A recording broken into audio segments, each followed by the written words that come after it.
Gracias. Gracias, señor presidente. Buenos días, señores funcionarios. Raúl Hernández, del Concepto Integral del Comercio Exterior, El Barlovento, y también colaborador de Radio Expresión México. Señor presidente, México es un país con gente dispuesta a. Solo falta quien proponga. Esto me lo dijo la periodista y publicista Wendy Cos en 1987, en una reunión allá en Iztapa de la Sal, donde se platicaba de la firma que había hecho nuestro país para el Banco de México, para el Banco Mundial, en la integración de nuestro país al GATT. Y ciertamente, hoy OMC, y ciertamente lo vimos en la marcha del mes de noviembre, el 27 de noviembre, si no mal recuerdo, y todo el apoyo que usted ha tenido de varios millones de mexicanos. México es un país con gente dispuesta a. Eso no lo podemos discutir ni podemos negarlo. Sin embargo, señor presidente, hay algunas cosas que faltan. Es evidente, son muchas cosas que se quedaron cuando cambió el gobierno, muy pendientes, sobre todo mucha corrupción. Y es una de las cosas, por ejemplo, que el 6 de enero de 2022, en este mismo espacio, su servidor le propuso varios temas. Uno de ellos es el tema del borrón y cuenta nueva de los usuarios de energía eléctrica, aglutinados en varias organizaciones, pero concretamente en la Asociación Nacional de Usuarios de Energía Eléctrica. Ellos solicitan ser atendidos por usted. Ya usted había contestado en aquella ocasión de que no habría borrón y cuenta nueva, y usted hizo sus explicaciones. Sin embargo, hay un hecho que es fundamental. Yo entrevisté a varias personas, a varios usuarios en la marcha que hubo el lunes pasado, y uno de ellos, un señor ya como de mi edad, de 72 años, que dice que antes con la compañía de luz le cobraban 250, 260 pesos cada bimestre. Cuando cambió y se quedó la CFE, subió la tarifa y eran 500 pesos más o menos. Pero había anomalías, porque incluso muestra recibos de 7, 8 mil pesos, que es un señor con su esposa y viven solos y no tiene manera de poder consumir tanto. Pero el peor de los asuntos es de que él me muestra lo que él debe a la CFE, y son algo así como 100 y tantos mil pesos. No puede pagarlos. Y dice, quiero pagarlo, pero eso yo no lo puedo pagar. Si no puede pagar 7 mil pesos mensuales, mucho menos. Ese es el mismo caso de varios usuarios del transporte. La ANUE me habla de que son algo así como 33,000 usuarios afiliados a esa organización, pero que en 2018 eran algo así como 80,000 usuarios. Y ellos, según un escrito de la Secretaría de Energía, están hablando de un adeudo de 1,014 millones de pesos de los usuarios. Una de las ideas que tienen es precisamente hacer un planteamiento y ponerse a la altura de las circunstancias, porque les cortan la luz, les roban el medidor, en fin, y no solamente, repito, son 33,000 usuarios que, si nos ponemos a sumar, como yo se lo decía en el año pasado, es una gran cantidad que no recibe la Comisión Federal de Electricidad. Ellos están pidiéndole la oportunidad de poder tratar esto con usted o con algún funcionario que usted ordene, y bueno, pues ojalá se pueda hacer. El segundo punto, señor, es algo que hace 2 años también repetí lo expresado la primera vez que estuve en el 2020 con usted, que me hizo el favor de darme la palabra, y estoy hablando de lo que es Marina Mercante, específicamente en los problemas que tenía Fidena. Afortunadamente, esto yo lo había planteado antes de que cambiara el director, rector de la Universidad de Fidena, y también de los cambios que ya hubo recientemente en esta semana en la Escuela Náutica Mercante de Tampico. donde hay una protesta tremenda de problemas que tenían tanto padres de familia, alumnos y maestros. Esto lo comento porque la verdad da gusto que se haya tocado ese problema. Faltan también los otros planteles, que son el de Veracruz, y ayer me llegó un escrito del centro de capacitación en Campeche. Hay problemas ahí también de corrupción, que esperemos que lo reciban, que lo resuelvan. Cuando tenga yo documentos para poder presentarlos, se los haré llegar a usted. Y bueno, y otros puntos también respecto de Marina Mercante es el asunto específicamente del capitán de altura Enrique Stiles Gutiérrez. Él es piloto de puerto en el puerto de Alvarado. Tiene muchos problemas. El señor hace algunos años le mataron a su padre, que también era capitán. Algunos problemas incluso con el sindicato de pilotos, y él ha protestado, sigue exigiendo justicia, sigue exigiendo esclarecimiento de la muerte de su padre. Él es piloto de puerto, pero no le dan trabajo ahí en Alvarado. Llegan barcos, pero a él no le tocan y lo tienen excluido, y ya ha presentado ya varias quejas, incluso ha tenido amparos, ha sido favorecido por los juzgados, le han resuelto los amparos, pero la Secretaría de Marina no le resuelve, no le da el certificado para operar, y está como él con muchos problemas, igual que hay varios otros pilotos de puerto en varios puertos del país. Por el tercer punto fue una propuesta de su servidor, que usted dijo que estaba buena, que era buena propuesta. Yo la vuelvo a hacer nuevamente sobre una naviera latinoamericana. Hay una empresa que tal vez ahora, con tantos países, con gobiernos progresistas como ahora, Brasil, Argentina, Perú, pero Chile, creo que es posible y creo que ayudaría a este encuentro respecto a lo que ha manejado Lula da Silva recientemente, que parece ser que no quieren tener muchas relaciones con los países norteamericanos como es Canadá y Estados Unidos. Me parece que esta propuesta ayudaría, porque es el tráfico del comercio del continente, ayudaría muchísimo, y además a la unión y a la fortaleza de los productores latinoamericanos. En este sentido también, señor presidente, yo quiero también respetuosamente, me gustaría ver si es posible que don Javier May me pudiera contestar. No ahora, yo sé que no se puede, yo sé que ahorita no se puede contestar lo que quiero preguntarle, pero por ejemplo estuve revisando el rajón cubano, que no sé cuánto vayan a traer de allá de Cuba. Sin embargo, hay algunas observaciones que yo quiero hacer y ojalá me pudieran contestar esto. Yo sé, de acuerdo a especificaciones de técnicos en el manejo de piedra de basalto, que se extrae de cada tonelada que se extrae de la mina, del banco, solamente el 30% puede ser utilizada. ¿Por qué? Porque se tritura, y hay un específico, usted lo sabe muy bien, don Javier, y específico tamaño, y lo demás pues se desecha. Esto está sucediendo en lo que están trayendo, lo que van a traer de Cuba, no sé si ya está llegando acá, pero he visto fotografías de piedras muy grandes, muy difíciles de manejar. El costo del manejo de la piedra es alto, porque si es una tonelada lo que está manejando y solamente el 30% se va a utilizar, el 70% se paga en manipuleo de carga terrestre, de carga y transporte terrestre, y después el manipuleo de la carga marítima, y luego llegar aquí es lo mismo, ¿no? El descargar el barco, subirlo al transporte. 70% se paga, y es un 70% de piedra que no se va a usar. Yo quisiera ver si es posible que me pudieran dar información al respecto.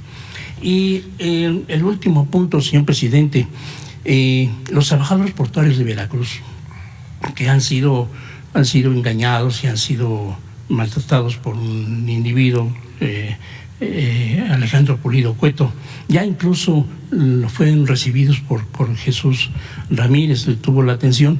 Sin embargo, hay documentos que quieren entregar y no han podido hacer contacto con don Jesús. Parece que hoy viene el abogado porque quiere entregar un documento, porque están pidiendo poder explicar paso por paso todos los documentos, porque los documentos prueban que ellos son los auténticos mesa directiva del sindicato, y todo lo demás ha sido un robo. Este señor se metió a golpes a sus propiedades, les quitó, los sacó a golpes a todos y se quedó con los edificios y se quedó con los documentos que ha utilizado para la reunión que hubo allá en el Museo Naval de Veracruz, y que sigue utilizando y sigue robando prácticamente, pidiéndole dinero a los trabajadores para un arreglo que supuestamente usted ya concedió. Parece que no hay tal, parece que hay un trabajo por parte de su gobierno, y pues creo que no concibo, se lo digo con honestidad, no concibo que usted pueda hacer algo irregular en esa solución. Estoy completamente seguro que su personal, su gobierno, sus funcionarios van a estar vigilando e investigando ese asunto. Y entonces los trabajadores portadores le piden a usted que si es posible que los puedan recibir. No sé si al rato llegue con el documento. Yo tengo copia de él y se podría pasar a don Jesús. Y pues ojalá y pudiera yo tener respuesta del rajón cubano. Sí, sería bueno que con Atención Ciudadana le ayudara para los 3 casos, ¿no? Lo de la queja de Marina, ¿sí? Que lo vea Atención Ciudadana. Sí. Esto último, ¿sí? Básicamente, lo de la naviera ya va a ser muy difícil que nosotros iniciemos un plan con esas características. Ya no estamos comenzando nada que no podamos terminar, y ya tenemos el tiempo encima. Tenemos obras que vamos a concluir este fin de año, obras muy importantes, y a más tardar en el primer trimestre del año próximo. Es decir, en tiempo nos queda de trabajo operativo, ejecutivo, 1 año. Entonces, no quiero comenzar nada que no se concluya, que no se termine. No quiero dejar un tiradero de obras inconclusas o de contratos como anteriores gobiernos, como nos pasó a nosotros, que nos quedaron obras y contratos, ¿no?, inconclusos. Los gasoductos, imagínense resolver ese problema de los gasoductos. Bueno, las cárceles, ¿sí? Hospitales al por mayor, que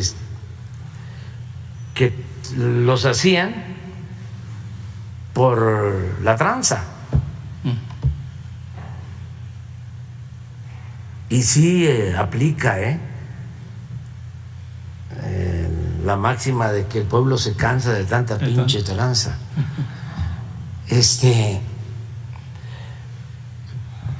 Porque el pueblo se cansó de eso, de las tranzas, de los Claudios y todos estos que quieren regresar por sus fueros muy corruptos. Entonces carreteras, puentes, escuelas. No, bueno, en el caso de Pemex, un tiradero por todos lados. La coquizadora de Tula, pero también perforaron ahí por Lerdo de Tejada, enfrente, en el mar, y dejaron enterrados $2,000 millones para extraer gas. Hasta ahora se logró un convenio para que no se perdiera esa inversión. Bueno, no queremos eso. Queremos que cuando se entregue el gobierno no tengamos pendientes. Entonces, por eso lo de la naviera no lo veo con posibilidad. O sea, no. Y hay dos cosas que te quiero yo responder. Una, gracias. Lo de los precios de la luz. Nosotros estamos actuando porque son muchos los problemas, ahora sí que grandes y graves problemas nacionales. Sí. Entonces, como estrategia, estamos atendiendo colectivamente, masivamente, los problemas del pueblo. Por ejemplo, colectivamente estamos buscando fortalecer la economía popular. ¿Cómo se logra esto colectivamente? Bueno, aumentando el salario. Y eso es para todos. ¿Cómo se logra colectivamente mejorar la economía popular? Pues con pensiones a todos los adultos mayores, todos, a 11 millones. ¿Cómo se ayuda a mejorar la economía popular? Bueno,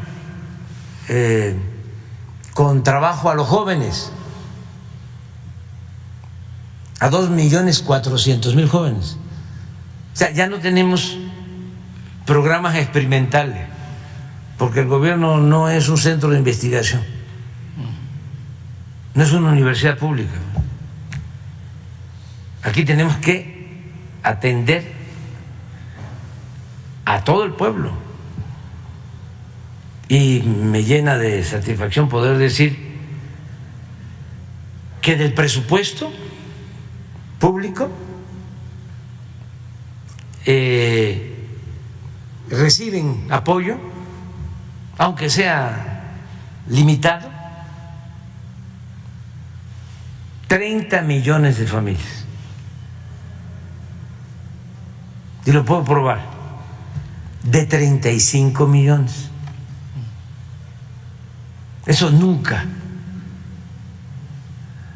se había llevado a cabo. Entonces, también los 5 millones se benefician, porque si le va bien a la mayoría, bueno, también los de arriba se ayudan. Lo único que cambiamos fue el método de atención, porque antes, con el cuento de que si llovía fuerte arriba, goteaba abajo, como si la riqueza fuese contagiosa o permeable, les daban a los de arriba y no caía nada, no goteaba.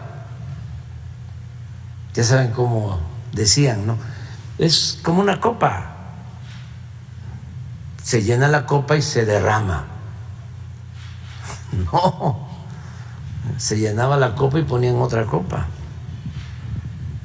y no se derramaba nada, porque pues, la riqueza no es permeable ni es contagiosa.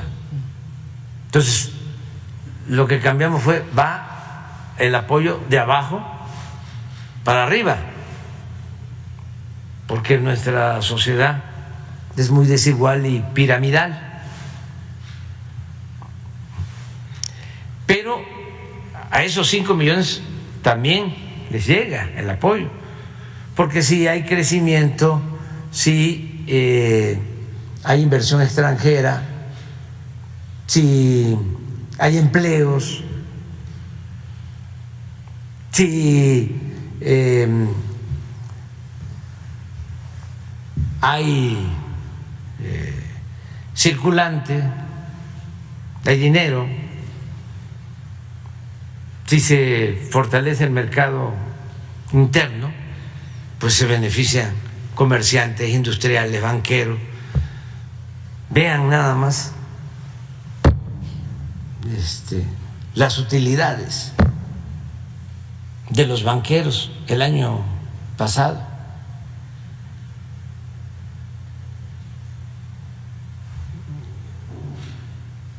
Por eso no es un asunto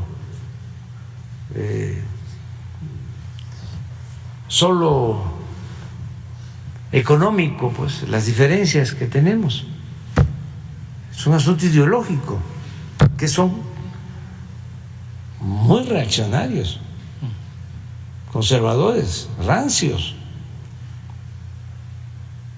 Les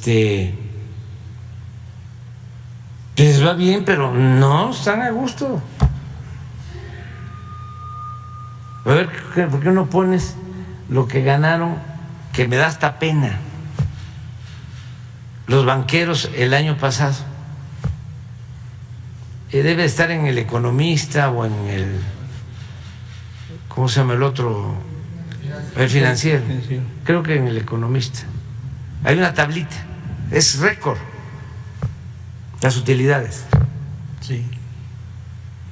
Entonces se benefician todos, ¿sí? Arriba. ¿Por qué te hago toda esta explicación? Porque para mejorar la economía popular también se toma la decisión, no aumenta la gasolina. ¿A quién le ayuda? Al pueblo. No aumenta el precio del diésel, no aumenta el precio de la luz. Allá voy contigo. Gracias. Entonces, no me puedo sentir mal,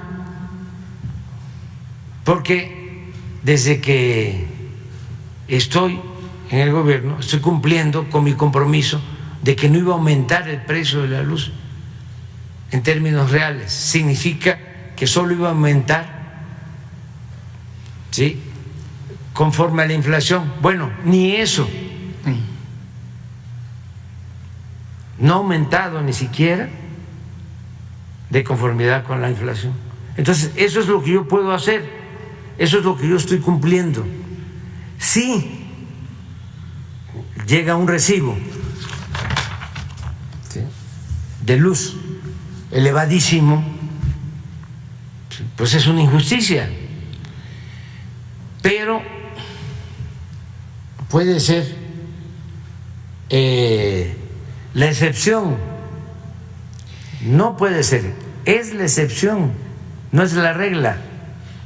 Señor presidente. Entonces, lo que tiene que hacer, o sea, que los van a atender en la Comisión Federal de Electricidad, bien, es ver esos casos, ¿sí?, y hacer justicia. bien. Pero no es un asunto, ¿sí?, general, porque puedo probar que desde que estamos en el gobierno no hemos aumentado en términos reales, y a veces ni siquiera se ha incluido inflación en gasolinas, en diésel, en luz. Bueno, no hemos aumentado impuestos.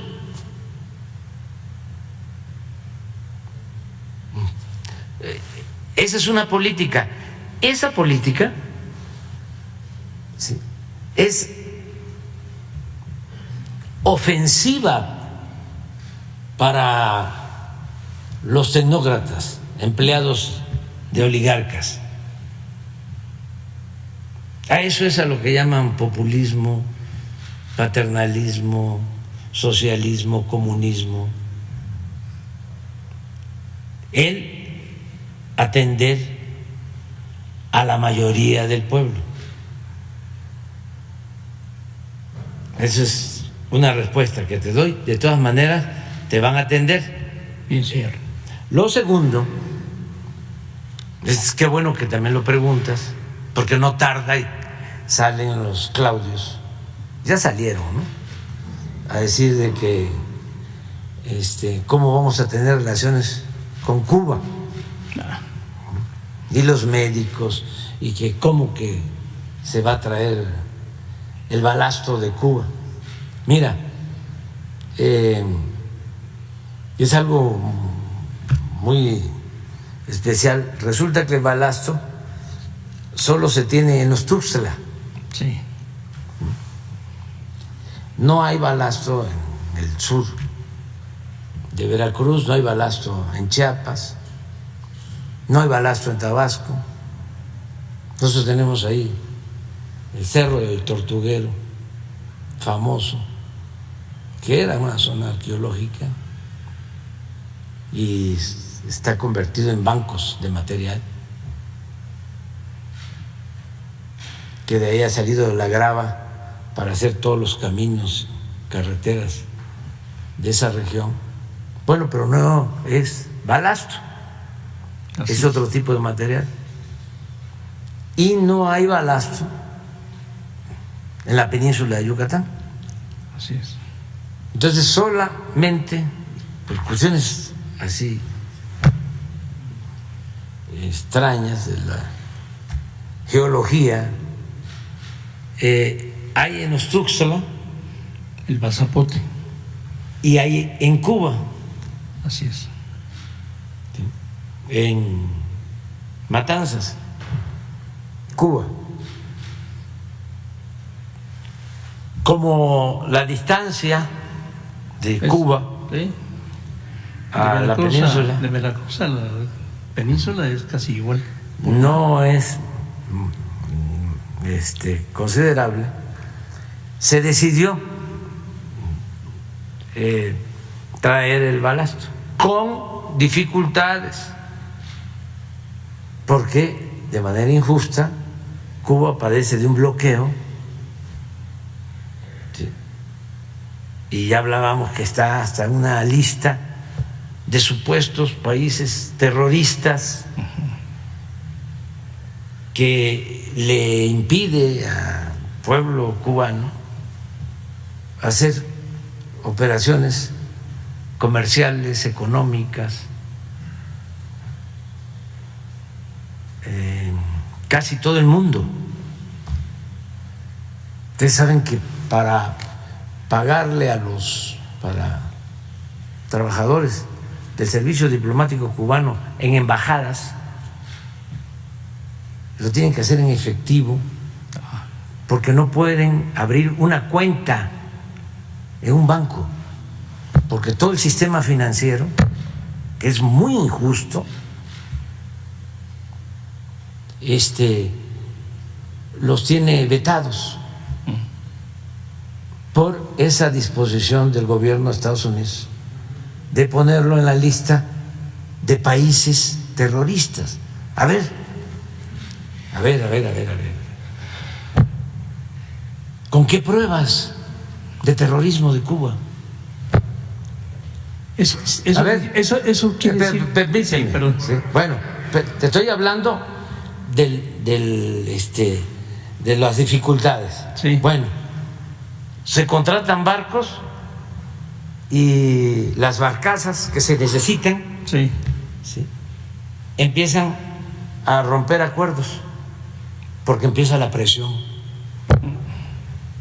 O sea, a ese extremo es realmente pues una infamia. Pero tú pregunta, que te lo digo de manera muy respetuosa, ¿eh? Lleva jiribilla. No. Dices, ¿cómo traen, ¿sí?, la roca grande? ¿Sí? Y de esa roca solo van a extraer el 30% de balasto. ¿Sí? Así es. Entonces, ¿cómo van a pagar por toda la roca? ¿Sí? Si solo sacas el 30% del balasto. Luego entonces estás pagando un sobreprecio. Por eso pregunto. Eso sí. ¿Sí? Pues resulta que el acuerdo es que el balasto va a costar lo mismo que cuesta en México y que el resto, ¿sí?, la otra piedra, que no es balasto, ¿sí?, se va a vender, la van a vender quienes están trasladando todas estas rocas, ¿sí?, como grava o su producto. Vale. ¿Está claro? Muy bien, vale. Sí. Entonces, me das la oportunidad, porque así lo explico, si no, el Reforma mañana sale 8 columnas o pasado. Es más, a lo mejor ya tienen hasta listo el reportaje. Nada más que ya me da la oportunidad de aclarar cómo está esta situación. Se ve que no lee el Barlovento, por eso habla usted. Mande. Se ve que usted no lee el Barlovento. No, sí, no, yo a ti te tengo mucho respeto. Nada más te estoy platicando, te comento todo esto porque ese es un distintivo de esta conferencia. Bien, señor. O sea, que nos permite explicar más y ustedes tienen toda la libertad. Y que yo agradezco, señor, y que yo agradezco profundamente, porque sí, son dudas que tengo y créeme sí, que no lleva jiribilla, es directo. No, pero tú lo planteas así y lo agarran, ¿no? Bueno. Los, pues sí. Si reza un par de veces. Camajane. Porque incluso yo había y le dan la vuelta, pues. Yo había pensado que podría trasladarse las trituradoras a Cuba para allá hacer esa operación, pero ya lo explicó usted y me parece una muy buena idea. Yo estaba de acuerdo y no quiero decirle más y quiero agradecerle de lo que yo había pensado respecto de que usted hubiera tomado la decisión de conseguir el balasto en Cuba. No quiero decir más porque entonces ahí sí me va usted a decir que llevo a jiribilla, pero no, creo que la respuesta es la suficiente y eso me basta a mí para poder publicar Pero es cierto, o sea, es una roca y trae un 30% de balasto, sí, que es el que se usa, sí, básicamente. Sí. Pero lo demás es un subproducto que también es de utilidad, es grava. Muy bien. Muchas gracias, señor presidente. A ver, mira cómo, miren lo que ganaron. Histórico.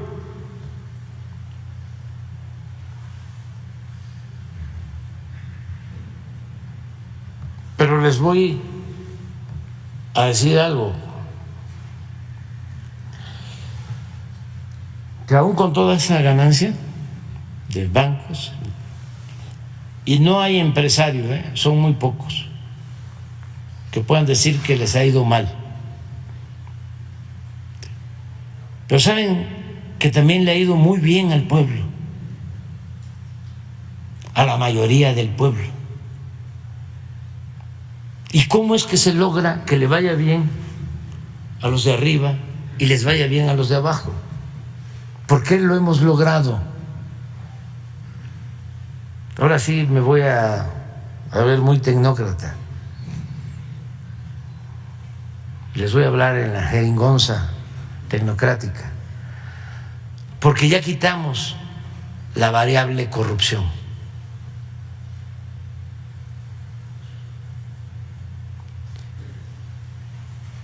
Y estoy seguro de que ahora que salga la nueva encuesta de ingresos gastos del INEGI, que se hace cada 2 años, va a salir este año.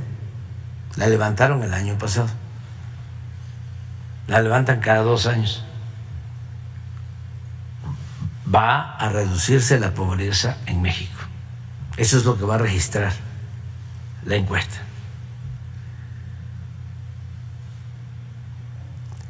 El principal problema del país, no lo olvidemos, y esto es lo que se está demostrando, es la corrupción. Eso era lo que nos impedía avanzar, era lo que daba al traste con todo.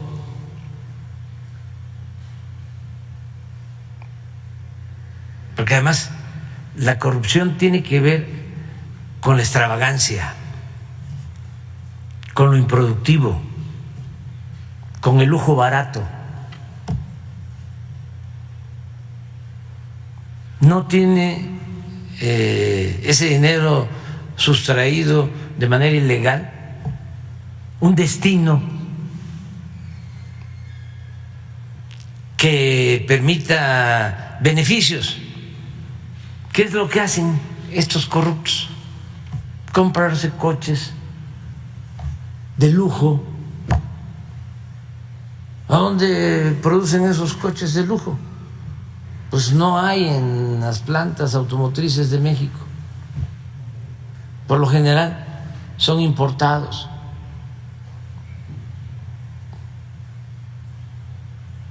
O sea, ¿dónde están los beneficios?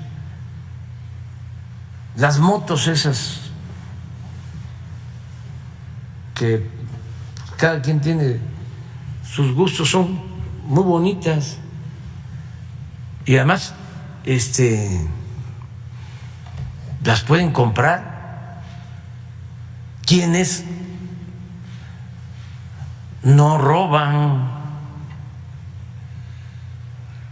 el presupuesto público, quienes con esfuerzo, trabajo, de conformidad con la ley, tienen un patrimonio. Pero por lo general el político corrupto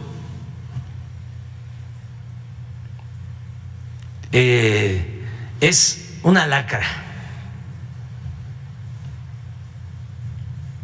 socialmente hablando, porque es pura extravagancia. Un empresario invierte, corre riesgos de empleo,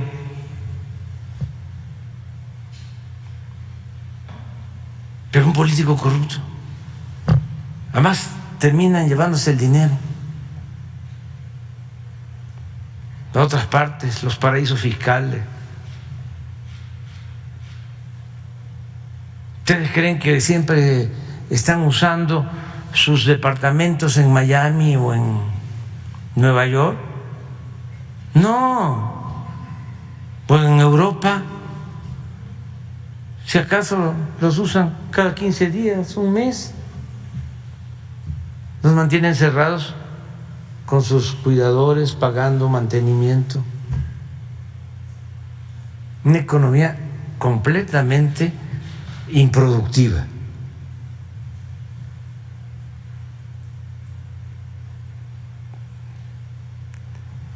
Por eso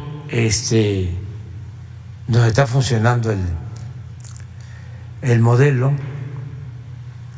el humanismo mexicano.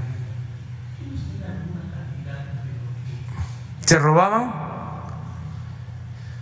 Pues hemos ahorrado, yo calculo que como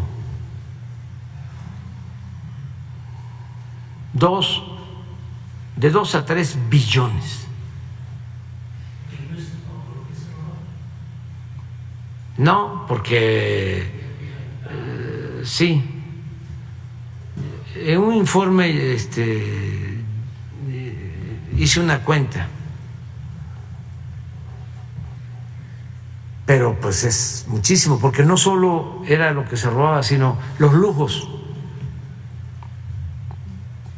Aquí está muy claro, lo repito, cuando llegamos en el 2018, el presupuesto de la presidencia eran 3.600 millones de pesos.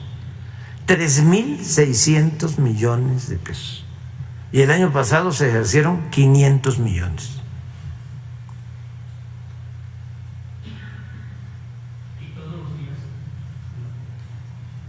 Y eso, pues nada más, imagínense en Pemex, que la mitad del presupuesto de Pemex durante el periodo neoliberal se destinaba a explorar y a perforar pozos en el norte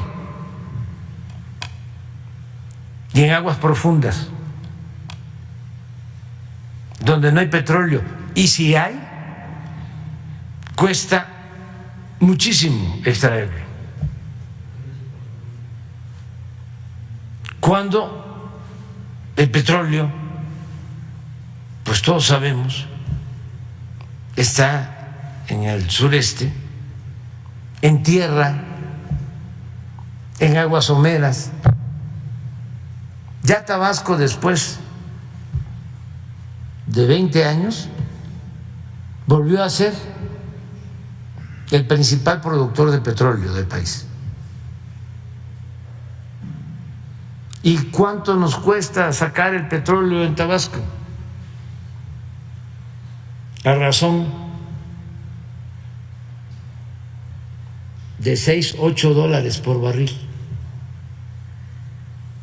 ¿Cuánto cuesta extraer un barril de petróleo en el norte? $20-25 promedio. Entonces uno dice, ¿pero no eran buenos técnicos? ¿Que no lo sabían? Claro que sí, pues es elemental, es de juicio práctico. Entonces, ¿por qué actuaban de esa manera? Porque no les importaba extraer petróleo, lo que les importaba era robar. Entonces daban los contratos y se obtuviera o no se obtuviera petróleo, ellos ganaban. Un caso así clarísimo fue cuando le concesionan a Repsol la cuenca de Burgos, porque supuestamente iban a extraer más gas que el que extraía Pemex. Esto lo hizo Calderón. Y les empiezan a dar contratos, pero de miles de millones de dólares. Se llevan todo el dinero de los contratos y no hay más gas que el que extraía Pemex antes. Y hacen así, se cancela el contrato y se llevan todo. Sí. Entonces, eso es lo que quieren, que regrese. Y las empresas que lograron contratos que no han producido petróleo, lo que yo sé es que tienen cuentas en la bolsa de valores. Sí, especulan. ¿No sacan petróleo? No, se entregaron 110 contratos. Imagínense el engaño, la mentira de que con la llamada reforma energética, y no han ofrecido disculpa, sobre todo los promotores, articulistas, expertos, medios de información. Bueno, hasta me dio un infarto, pues, por eso. porque ya les expliqué, estábamos parando esa reforma, llamábamos a la movilización y llenamos el Zócalo 2, 3 veces en contra de esa reforma, de la privatización del petróleo, de la entrega de bloques del territorio a empresas particulares para llevarse el petróleo mediante un mecanismo de utilidad compartida, contratos que eran violatorios de la Constitución en su espíritu y su letra original. Esto lo contempló en una reforma tanto del presidente después de la expropiación, Adolfo Ruiz Cortines, como el presidente López Mateos. Con Ruiz Cortines se hace una reforma al 27 y se dice: en materia de petróleo no se van a permitir, ¿sí?, convenios, porque decía el 27,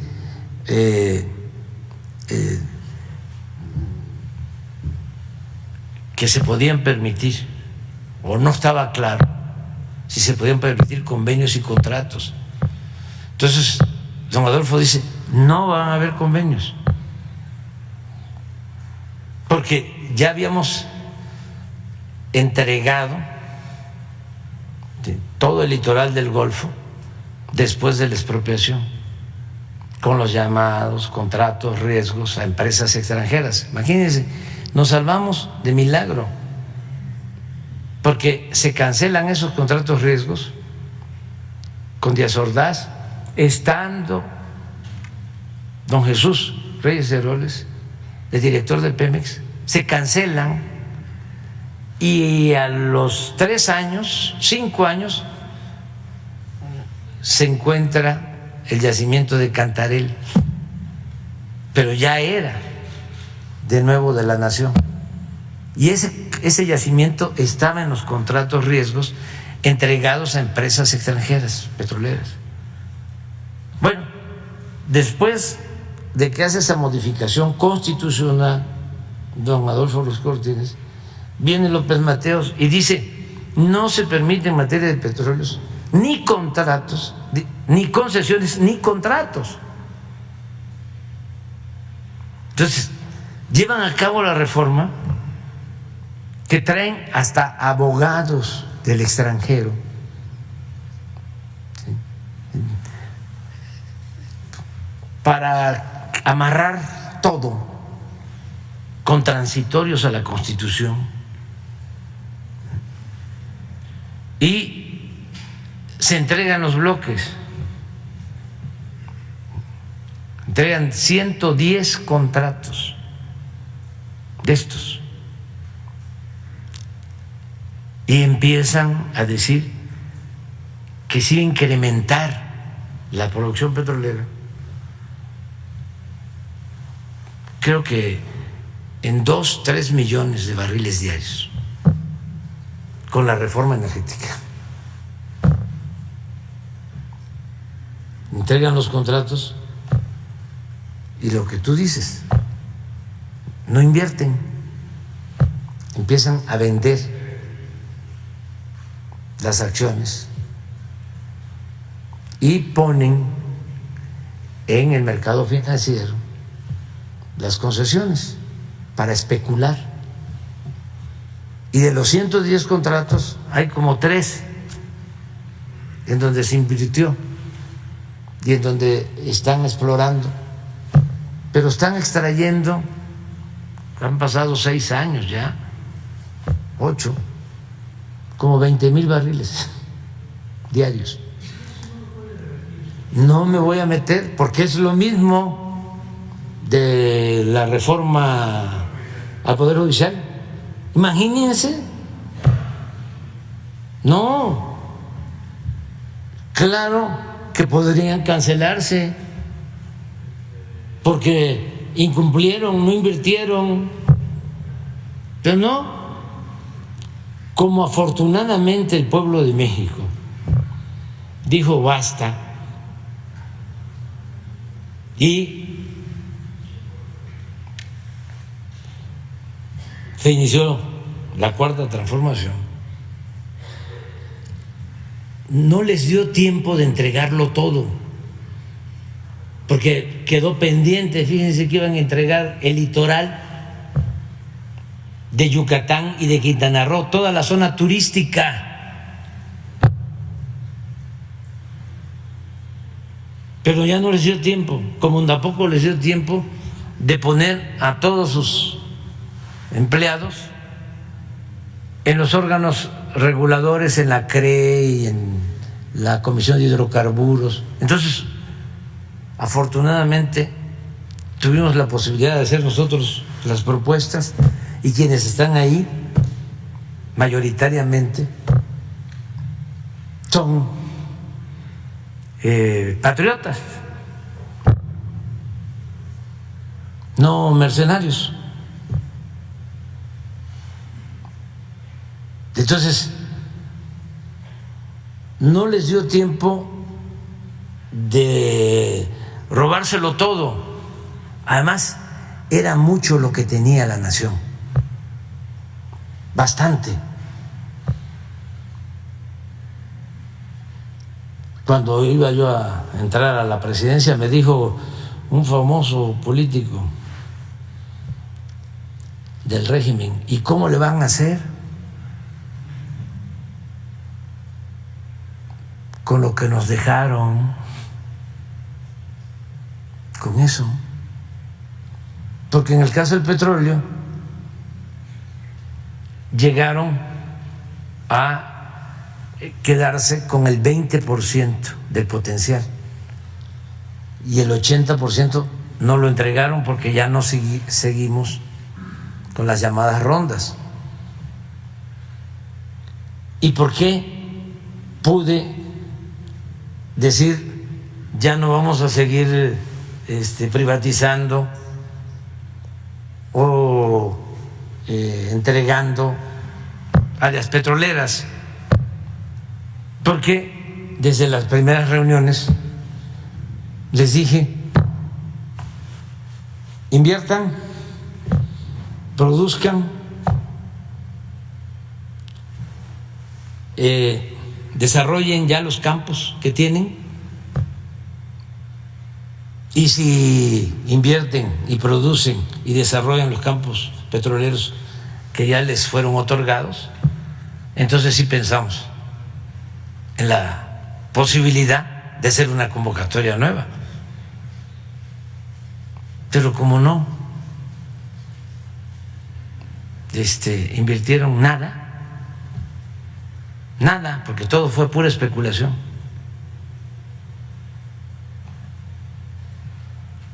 Entonces, pues, ¿para qué cancelo? No, capaz que me vayan a acusar allá a la Casa Blanca. Entonces, pero es muy interesante esto, la corrupción. No es una pandemia, es una peste. Y la posibilidad que tiene México de salir adelante depende básicamente de no permitir la corrupción. Pero todo esto de García Luna, ¿qué es?